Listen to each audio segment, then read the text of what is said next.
वर्ग से हूँ, जाति से चमार हूँ, लेकिन सबसे पहले एक सनातनी हिंदू हूँ और आज मैं मनुस्मृति को बहन करना। दोस्तों नमस्कार, तो स्वागत है आपका मेरे नए ब्लॉग में। तो आज मैं अपने ब्लॉग की शुरुआत कर रहा था अपने छोटे भतीजे यानी कि रियांश के साथ। तो रियांश के साथ साथ सभी बच्चे सो रहे थे और कह रहे थे चाचा अभी हमें सो जाने दीजिए, क्योंकि आजकल बहुत ज्यादा ठंड चल रही है। इस वजह से सरकार ने स्कूलों की छुट्टी भी की हुई है। तो मैं बच्चों को कहने लगा था, बच्चों आप लोग अपना आराम करिएगा, तो मैं चलता हूँ अपने काम। जैसे ही मैंने किया प्रभु श्री राम को प्रणाम, तो श्री राम के प्रणाम के साथ साथ मुझे आ गया था कि मुजफ्फरनगर की कचहरी में आज मनुस्मृति को लेकर के एक कार्यक्रम का आयोजन है, तो आपको भी पहुंचना जरूरी है। तो अपनी धनों को उठा करके मैं पहुंच गया था मुजफ्फरनगर कचहरी के परिसर में। वहां जाकर के देखा तो नारे लग रहे थे, मनुस्मृति को जलाने वालों को सजा दो, सजा दो। मनुस्मृति में जन्मजात जातिवाद नहीं है, नहीं है, नहीं। कचहरी परिसर में हो रहे थे धरने प्रदर्शन को मैं अपने ब्लॉग में ले रहा था और वहां पर जो वक्ता थे मैं उनके विचारों को भी सुन रहा था।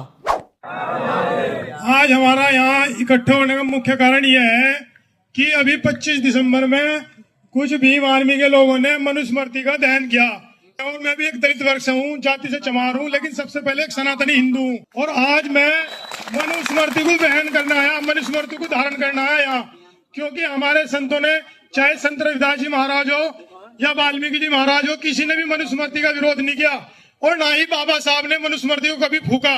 ये इन्होंने अपनी राजनीति चमकाने के लिए, झूठी वोट बैंक के लिए और अपनी कुर्सी को मजबूत करने के लिए आज युवाओं को भड़का रहे हैं और मनुस्मृति को फूक रहे हैं, क्योंकि मनुस्मृति में कहीं भी जाति का कोई उल्लेख नहीं है और ना ही इसमें कहीं जाति का कोई ऐसा दिया गया है कि किसी भी जाति को नीचे दिखाया गया हो। हमने इसका अध्ययन भी किया और भी कर रहे हैं।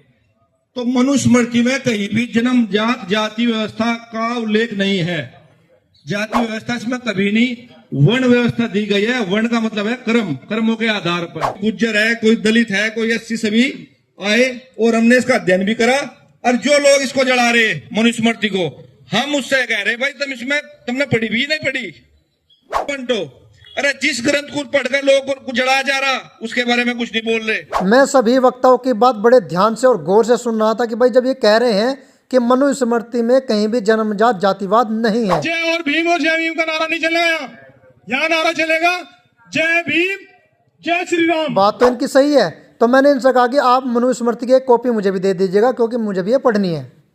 कार्यक्रम के अंत में हिंद मजदूर किसान समिति के कार्यकर्ताओं ने रैली निकाल करके लोगों को एक संदेश दिया कि हिंद मजदूर किसान समिति स्मृति या ग्रंथ का अपमान नहीं सहेगी।